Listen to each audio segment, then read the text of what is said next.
The festivities of the holidays are amongst us, and so is the end of 2019. Not only is it the end of 2019, it's the end of a decade. Did the last decade produce any monumental fragrances? Stick around and we'll see what I think.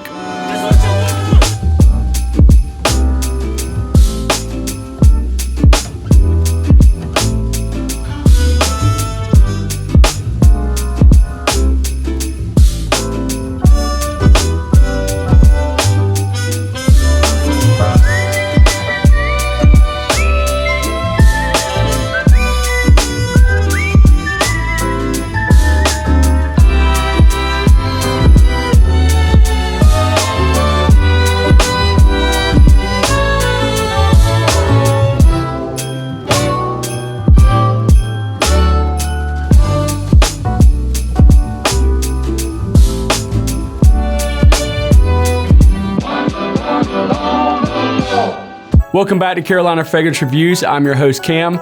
Make sure that you are subscribed, activate that notifications bell, and follow us on Instagram at cam.byrd. Like I said in the intro, we are winding down a decade. 2010 to get ready to go into 2020. In the past 10 years, let's just rewind and think. 2010, for a lot of people, you guys are gonna know at least one or two really significant fragrances from then. And then there's a lot in between. So what we're going to do is we're going to take a look at the last decade and see what has been produced. The 10 picks that I have here are ones that I feel that were pretty much influential all the way around, just through the fragrance world, through the fragrance community. Some of them are kind of leaning towards my taste, or maybe my view might be a little different than yours. That's why I'm going to make this a tag video. So when I wrap this up, I'm going to tag some channels, and then anybody can go however they want to with it. It can be the most influential indies, the most influential niche, designers, you personally, whatever. Let's go ahead and get with fragrance number 1 from 2010. You know it, it would have to be Crete Aventis.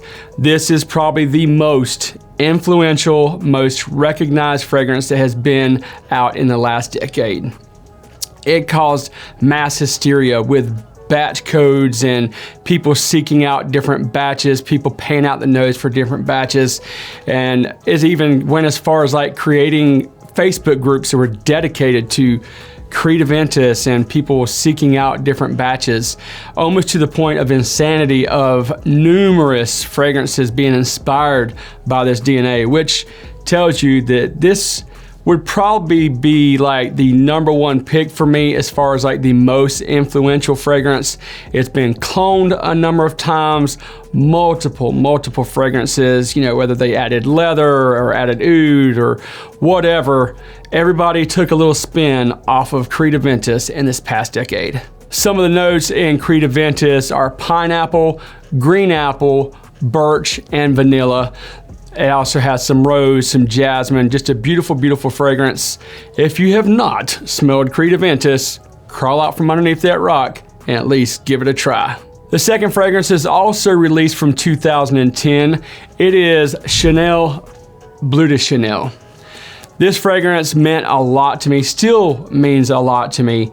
And it was also a very big and influential fragrance of the last decade. It affected me personally because at the time when this was released, my wife was pregnant with my son. This was my signature scent. This was what I was wearing the day that I went to go cut my son's umbilical cord.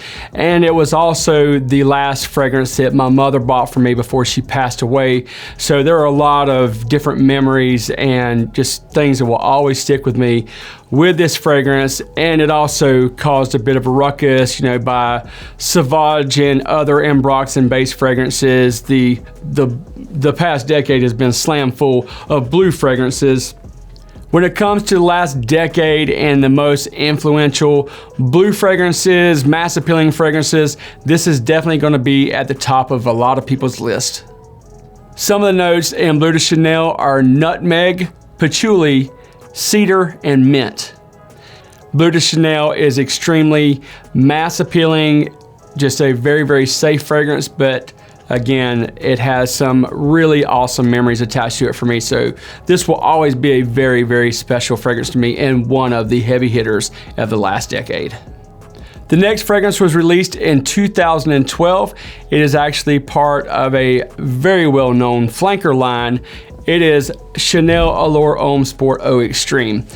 The original Allure I got back in 1999. My uncle bought it for me. We took a vacation down at Myrtle Beach. Went around to the counter and smelled it. I was like, wow, I really, really like that fragrance. And somehow, I don't know how I got distracted or whatever, he bought that fragrance for me. And I have actually owned every flanker from the Allure line, but this one really did it for a lot of people, myself included, with me being a huge fan. And you don't usually see like flankers to the point to where they keep getting better. That is actually what happened with Chanel Allure. This one has notes of mandarin orange, tonka, cypress, and sandalwood. It is not that often that a fragrance line that has many flankers, it keeps improving. So with the Allure line, that is definitely the case. They kept getting better and better and better. And I remember in 2012 when this fragrance was released, I actually went to Macy's, I sprayed it on, and I was like, wow. I didn't even realize, you know, just that Eau Extreme or Eau Extreme or Extreme, however you want to say it, would make that much difference in this DNA. The Allure Sport is really good, but the Eau Extreme just takes it to another level. When I went back to work wearing this beauty, is like everybody's like, dude.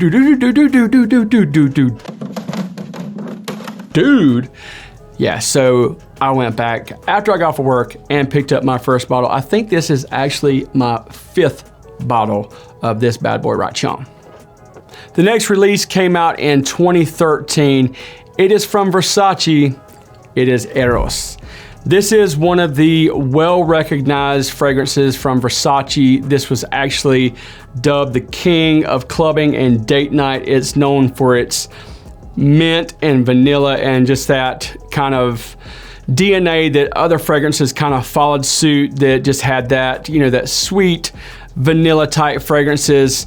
This one is still a banger, is still mass appealing as all get out. There's still a lot of people that seek this fragrance out, as well as the other ones I've shared, and the rest that I will be sharing with you are still very popular, even though, you know, they're getting a little older. None of them are dated, and I actually foresee probably all of these still being very relevant, probably another 10 years from now.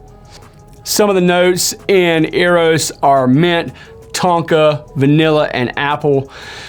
Like I said, just really, really sexy fragrance, and you can really get this one very inexpensive. Staple for most people's collections without a doubt. The next fragrance was also released in 2013. It may be the only fragrance or one of the only fragrances out of these 10 that some people may argue with. I do know it to be a beloved fragrance. I love it myself. I have a lot of memories connected to it.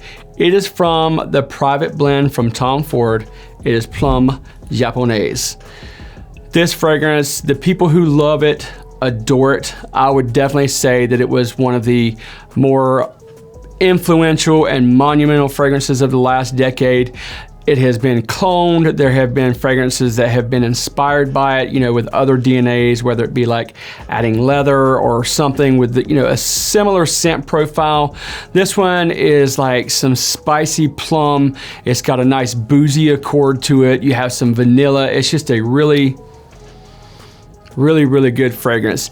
And this is one also that I've mentioned before that, you know, a lot of people don't talk about, you know, batch variations with Tom Ford. You know, a lot of people will seek out like Creed batches, or, you know, and it's not just Aventis. I see, you know, people doing it for Millésime Imperial or Virgin Island Water or something like that. Green Irish Tweed. I have actually smelled some older formulations of Green Irish Tweed, then you can tell a difference. Just like with some of the Tom Ford, whether it be Tuscan Leather or Tobacco Vanille or Plum Japonaise. Actually, the first plum that I got was a batch that just did not agree with my sinuses. I had like an itchy thing going on with my nose. So yeah, there are variations in the batches, but this bottle right here has worked out really, really nice for me. Definitely one of the stunners of the last decade. While you're bulking up your collection for fall and winter, check out today's sponsor, www.myfragrancesamples.com. Almost every one of these fragrances I share with you today are available. If not, there are hundreds of brands, hundreds of choices. You get a free sample every time you make a purchase, lightning fast shipping, excellent customer service. Go to www.myfragrancesamples.com. The next release came out in 2014 and actually, in hindsight, kind of gave Crete Aventis a run for its money as far as like being cloned or inspired, or however you guys want to put it. You know, like there's been a bumper crop of fragrances that have come out, and if they came out in a red bottle, everybody said that they smelled like Maison Francis Kurkdjian's Baccarat Rouge 540. Whether it is Cologne or Cheeky Smile or God, a whole bumper crop of other ones, like everything smells like BR 540. So that lets you know that when this came out, there was something special. This one actually has its own Facebook groups as well. There is a large amount of enthusiasts that adore this fragrance as much, if not more, in certain circles than Crete Aventis. This one has some notes of jasmine, orange, saffron, marigold, and the way that this fragrance has been developed, it does have like some aroma chemicals in it, so it makes it a little bit easier to accurately clone or copy, or however you want to put it. There have been some really, really good clones of BR 540 that have come out, and of course, like I said, a whole slew of fragrances that have that Baccarat Rouge 540 opening in the first 5 seconds, 30 seconds, whatever. That doesn't necessarily make it a BR 540 clone though, but beloved fragrance, definitely a monumental fragrance of the last decade. 2015 produced another flanker that I feel superseded its predecessor. It is Dolce & Gabbana, the one Eau de Parfum. In 2008, the EDT came out. 7 years later, they roll back around with EDP, and it starts like a whole nother thing. When the original came out, there were a lot of people that loved that, but this one is just so much better in my personal opinion, even though there will be plenty of people that will say, I can't tell the difference at all. This one is a little bit darker. It does have better performance on my skin anyway. This one has a very almost sophisticated or gentlemanly type aroma to it, but at the same time, you know, it can be worn casually under the right circumstances. This one actually has some amber, some tobacco, and some cedar. This is one I actually walked away from for a while because there's like everybody was reviewing it. It was in everybody's top 10 list. I just kept hearing about it and hearing about it. I was like, oh, I've had it. Even though I love the fragrance. You know, rewind to 1996 when Acqua di Gio came out. I was wearing the heck out of that. And when I started smelling it on everybody else, I was like, bye Felicia. Same thing happened with this, but I'm glad that we have rekindled our love. 2015 must have been a year for flankers to supersede their predecessor. I just got through talking about Acqua di Gio coming out in 1996. Almost 20 years later, Acqua di Gio Profumo, which actually started like a pop culture around this again. This one had some added patchouli and incense to add like a darkness to an already like an aquatic kind of sea salt, fresh take of the original DNA, and then they darkened it and gave it some more depth, some more oomph, some more sexiness. Now don't get it twisted. That original Acqua di Gio, whoo, son, yeah, the ladies loved it. But it got to the point to where it didn't matter what lady you talked to, they had smelled it from you, the guy before you, or the guy before that, or whatever. You catch my drift. But this one just like rekindled that love affair with Acqua di Gio. They did have some really nice flankers that came from it. The second one that came that I really thought was good was the Essenza, which they sadly did away with. But this one has done a very good substitute for the OG. And even though the OG was put out in 1996, it still smells nice. It doesn't smell dated. And this one actually pulls it into the last decade and one of the most influential of the last decade in my personal opinion. Okay, we're down to the bottom two, and this next one, the original was actually released in 2015. It is Dior Savage. Now, the EDT came out in 2015. I do have the Eau de Parfum here, but just to let you know that, you know, there was a bit of a movement with this thing as well, and it actually caused like a love-hate relationship with this fragrance.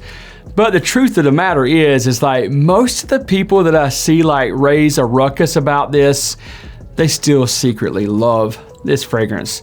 I know what it did for me. Like, I actually remember going the night when I bought this, I was smelling Azara Wanted and I was smelling the Savage EDT. And of course, you know, putting those two side by side, that was probably why I wasn't even crazy about Azara Wanted to begin with. I took this one home, and I think like the very next night, yeah, because that was on a Thursday. Friday night after that, I went to a home football game at our local high school and had this on. It was really crisp out. It was really cold. Everybody was all bundled up on the bleachers watching the game. And I mean, we're in a long line. We had like an undefeated season, you know, which was unheard of for my high school that I went to. And people were catching wafts like crazy, and I was standing in a long line to get a ticket. And finally, when I got to the ticket counter, the lady was like, I was waiting to see where that smell came from. You smell so good. And I can't tell you how many stories that I have that are similar to that or even more severe than that. Women absolutely adore this. It's an easy fragrance to wear. And if I had to pick my ruthers between like the EDT, the EDP, or the Parfum, it is the EDP. I love the Eau de Parfum. It's not quite as got that screechy, scratchy ambroxan in it that the original EDT does. This one still has it some, but between the three, my personal opinion, this is the best one. Some of the notes in Savage are bergamot, ambroxan, vetiver, pepper, and patchouli. I also can remember one time I was actually getting my hair cut, and the girl that cuts my hair was just going ham because it's the first time she had smelled it on me. And she actually like asked me if I had it with me, and I did. I had it in my truck, and she was just like spraying it all over her apron, and just like, and yeah, that's the type of effect that this fragrance still has almost here in 2020. To round things out for the past decade, I've got one from 2016, and actually this house in general in the past decade probably raised right much ruckus that actually kind of blurred the lines between like mainstream designers and segueing into niche. It is Parfums de Marly, or Parfum de Marly, Layton. This one has all kinds of stories attached to it, whether it's your story, my story, the story that you saw happen on this channel when it actually went head to head with this one right here. And there was so many people in disbelief saying, there is no way that Layton beat Aventis. It's easy, guys. Fragrance is very subjective. Had we had another guest, it may have went the other way around, but it didn't. But it just goes to show you that this is a stellar fragrance. And I know you've heard it talked about on this channel numerous times, so why wouldn't it be an influential fragrance of the last decade? This one has some bergamot, lavender, apple. It also has some cardamom and some vanilla. It has beastly projection, beastly performance, date night fragrance. You know, it's just perfect in the cold weather.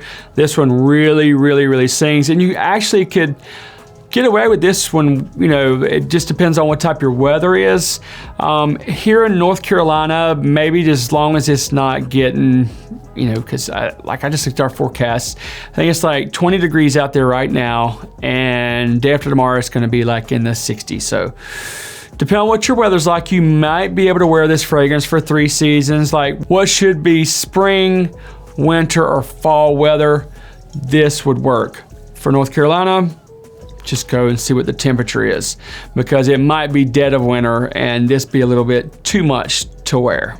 So we're at the end of an era. We have 10 fragrances here to cover 10 years. And we had a lot of influential fragrances without a doubt, and I know that you guys can come up with plenty more. That's why I said this is gonna be a tag video. I wanna go ahead and tag some channels while I'm at it. Ashton over at Gent Sense, Chris over at frag-mental, and Chris over at Casual Fragrances. Do what you want with it, whether you felt that I missed the boat completely and you have 10 other fragrances right off the top of your head, or it could be 10 designer, 10 niche, 10 indie, 10 of the worst of the last decade, whatever you feel are like the most influential, polarizing, whatever of the past decade, roll with it. And this is also an open tag. Whoever wants to take it, run with it. Go ahead. I'd love to see your take on it. And to wrap things up, it is the end of a decade here on this channel. We appreciate everything that you have done for us. We appreciate all the support. And you know what time it is. It's time to be disruptive, wear what you want, when you want, have fun. Subscribe to Carolina Fragrance Reviews, activate that notifications bell, smash that like button, leave some comments down below. We'll see you next time on Carolina Fragrance Reviews.